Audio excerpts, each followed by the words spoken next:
What's cracking, fam? T Money down in the dungeon. It is Friday night, and I am sweating like a hog. It got hot here today, all of a sudden. But yeah, hope everybody's doing well. Here to bring you guys my what's kind of become my weekly update now. I'm doing these like once a week. So yeah, here's pretty much everything I got in over the last week or two, a little bit over a week.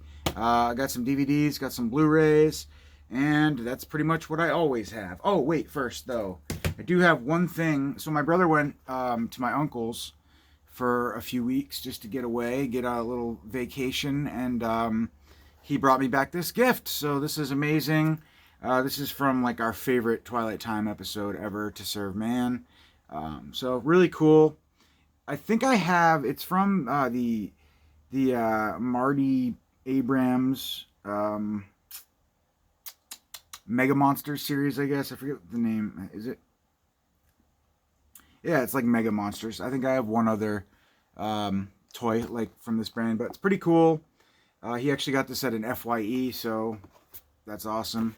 Kind of miss my FYE. I never thought I really would say that, but I definitely do, because it was kind of the last like place to really go and do like good used shopping for movies. Now it's just Goodwill, which kind of really sucks. But yeah, speaking of Goodwill, we'll get into that in a sec. But that was really cool. So thanks for that, brother. And VHS Violence is, excuse me, it's VHS Violence 1 and VHS Violence 2. I'm pretty sure I have these. Yeah, I always get them mixed up with some other shot on video shit, but yeah. I don't know, but VHS Violence, the DVD collection, so that's cool. This one sounded pretty fun, little anthology film starring Jeffrey Combs, Holiday Hell. On Christmas Eve, a woman enters a curiosity shop looking for a last-minute gift. She meets a mysterious shopkeeper who tells her the horrific stories behind the objects in the shop. So killer dolls, witches, and psycho Santas. So that's cool. Anthology film. Then I had to grab this. That cover artwork totally sold me. Pickaxe looks to be a incredibly low budget slasher movie from that company right there, who, you know, is very hit or miss. So we'll see. It does have Tiffany Shepis and A. Michael Baldwin in it. So A. Michael Baldwin must be pretty desperate for some work these days, being he is in Pickaxe. But yeah, I actually met him at HorrorCon in 2011. He signed my Phantasm one sheet or whatever, but yeah, so that's cool. I think I met Tiffany Shepis too. She's so sexy. She was actually at the same show, so that's awesome. All right, Goodwill, Cat in the Hat. I don't know. It was a couple bucks. Picked it up. Actually, I lie. My Goodwill is super expensive. Hercules. This is another one from Goodwill. I don't know. I love me some good old Disney. I love the Disney villains. They're so great. Okay. Yep, and then the last one from Goodwill is Goodwill Hunting. Weird. That's totally no pun intended, but this is the... it happened at Goodwill while hunting. No. Goodwill Hunting. You could do so many puns with that, but I actually did pick this up at Goodwill. Doing some Goodwill Hunting. I mean, perfect. Good movie. All right. Here's one from Mill Creek. What is Batabat? Evil takes root. The curse of the Batabat. Paranormal investigator Felix arrives in a sleepy Midwest town to investigate mysterious loss of his old lover, Amanda, and reconcile sins of the past. He discovers she fell victim to the Batabat, an ancient evil, I want to say Babadook, but it's not Babadook, it's Batabat. Batabat, an ancient evil that followed her home from the Philippines. Now Felix must battle the forces of evil and unravel the mystery of the Batabats. This one I actually heard was pretty good. Same thing from Mill Creek. I Am Lisa, some sort of werewolf, vampire type movie. A local outcast is left to die by a sadistic small town sheriff. When bitten by a creature of the night and bestowed with supernatural abilities, she does her best to retain her humanity as she exacts revenge. So yeah, I heard it was pretty good. That's awesome. Then I grabbed this one from Scream Factory. So pissed off that I missed that freaking Amazons and Barbarians or whatever double feature. Just I buy so many fucking movies and then I seem to miss out on all like the I missed out on the red case edition of Mondo Macabro. Oh, it stresses me out. But you can't get everything, right? So I just gotta chill. But yeah, I got stuck with this little piece of shit. I don't know. The big bust out. Not what I wanted. I really did want the other one, Amazons and Barbarian Queen. But inside a high security prison. So it's a woman. It's like a women escape exploitation movie, kind of. Furious gun battles, women escape from the slavers. So, I don't know. Looks like Nuns with Guns, maybe? I don't know. Richard Jackson, 1973. This probably isn't a piece of shit. It's just, I really wanted the other one, too. Then I grabbed this. So, I've been buying some stuff from this company online called Orbit DVD. And so far, I'm very impressed with their service. They ship quickly. And yeah, I just like to support small businesses. So, I got the Ten Commandments 4K Blu-ray, which is an epic movie. So it'll be fun to watch that. I forgot to actually hit my boy up who I sell all my UV codes to. Maybe he'll want that. But so this is epic. This thing's heavy. So that's cool. And then I grabbed this one actually in Best Buy. I went over to Best Buy to pick up something else I'll show you in a second. And I couldn't leave empty-handed. So I grabbed Crazy Samurai 400 versus 1. I've heard this is pretty insane.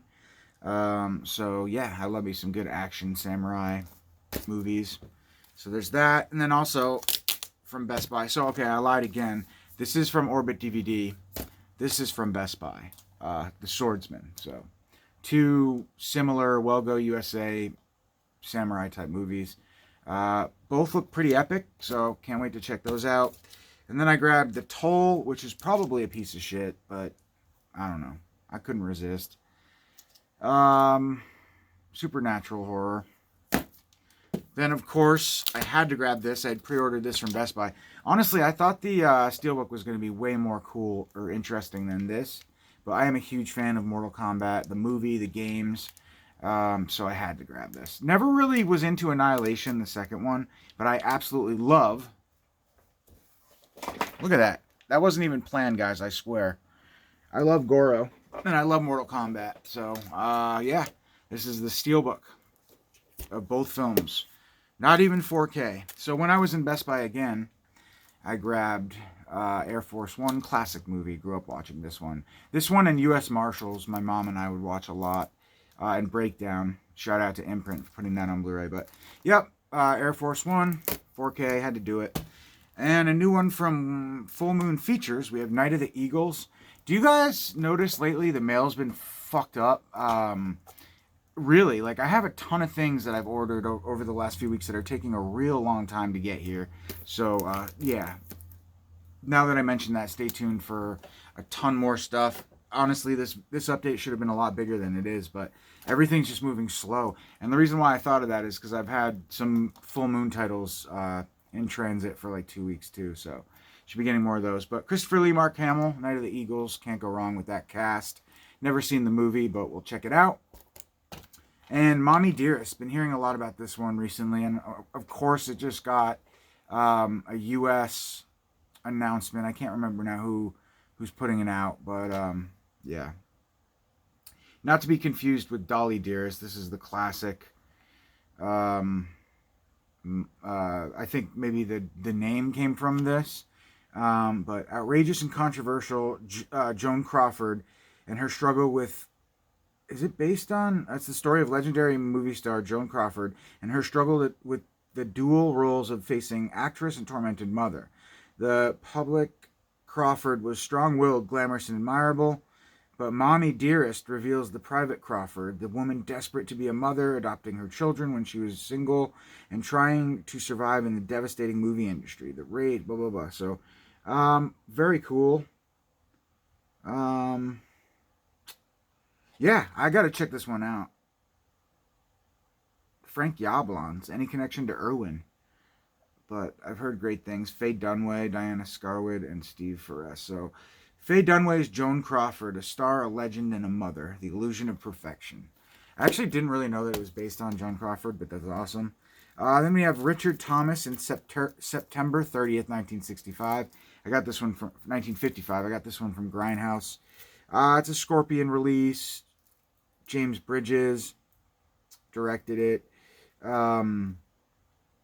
And it's basically about the tragic death of James Dean, which is crazy. He died in a car crash, right? I actually watched this, I got this horror hauntings CD, and I was listening to it, and apparently the dude who bought the parts from James this is a fun fact. The dude who bought the parts from James Dean's car got in a car. It was a doctor, I think. He actually got in a car accident too and died. So it's kind of freaky. On a totally separate subject, but yeah, James Dean, the original heartthrob. All right, then we have Death Has Blue Eyes, a new Giallo release from the great Arrow Video. Gripping paranormal action thriller with shades of Giallo from the director of the cult classic Island of Death. Okay, so this is another one from Nico Mastorakis. Man, the Nico Mastorakis films just keep coming. We've been gifted with so many, which is cool. All right, and then we have Hercules and the Captive Women. This just sounded kind of crazy. It's from the Film Detective. I thought it was Kino, but it's actually the Film Detective. So, just another Hercules spin-off from 1963. It was originally released as whatever. It's Italian. Italy, Hercules and the Captive Woman, updated U.S. version released for audiences 1963, follows the Chronicles of Hercules with Reg Park in the Hercules film debut. The bold and daring Hercules encounters Ismene when he must save her from a shape-shifting creature. So this is cool. Creature feature meets Hercules. That's awesome. Having a deja vu, I think I might have showed these off last time, so I'm not going to dwell on this one, but Jackie Chan, Winners and Sinners, My Lucky Stars, and Twinkle Twinkle Lucky Stars. This is from Eureka. I'm pretty sure I showed that off. Sorry about that, guys. And then this piece of shit I watched, and Reject, if you're watching this, dude, I didn't forget about you. I will get this out to you tomorrow. It's just been a busy week. But yeah, I told Reject Films I would send them a copy of this because I have two, and I will, so just give me a little bit. Or I already did give you a little bit. I'll do it tomorrow. This movie is bad. It's so bad. This doesn't even happen, okay? Just know that, and also know that it has the worst ending to a movie I've seen in a long fucking time. And that says a lot, because I've seen a lot of bad movies. Phone's ringing, so I got to get this going. Last up, we have two of the same movie. Lord knows I don't need another edition of this, but I had to do it. We have Jesse's Diabolic DVD exclusive slipcover release of American Werewolf in London, of course, sorry. And then just the classic Arrow Video version. Pretty cool cover artwork, but honestly, I really like the other release that Arrow put out, just like the limited edition release, and that cover artwork was dope. But we have more. Can't stay away from it. I love the movie, so what can I say? Oh, okay, and the very last thing, actually, so you guys, if you want to check out the special features on that, because there are tons. There you go. Yep. And then, last but not least, we have this amazing release from Inked Pictures, which is The Undertaker. Now, I heard a funny thing about this. The reason why I bought this is because I'm kind of collecting these exclusive media book editions from 2019 from Inked Pictures. I have a couple of the other ones. Happy Hell Night and a few other ones. But this cover artwork is just phenomenal. It's absolutely killer. So I had to grab this. And yes, I did just that. But I heard that it's the Vinegar Syndrome disc that's actually in this, which is ridiculous. And part of me really wants to open this and see. But the other part of me wants to keep it sealed because it was literally the last one that Amazon Germany had. So I had to grab me a copy. Probably going to keep it sealed. But let me know. Do you know, is the Is this just the Vinegar Syndrome? How do they even get away with that? It doesn't even mention it on the back of this thing. So it does. It just says 4-disc limited edition, limited to 55. I got number 46. But yeah, if you guys haven't seen this, it's really good. Check out it. Check it out. Check out it. The Vinegar Syndrome release is a great way to watch it. I used to have the old crappy Code Red, like, cut to shit version that didn't even make sense. It wasn't even like a coherent film. But it was really, really cool watching the Vinegar Syndrome release a few years ago. When they put that out, it was like watching a new movie, basically. But yeah, love Spinell, love The Undertaker, love Maniac. So, can't go wrong with that. Astronomicon, exclusive media book collection from Inked Pictures. Look at that fucking cover artwork, dude. So badass. Yeah. So with that, we will end the video, guys. Have a great weekend. Peace.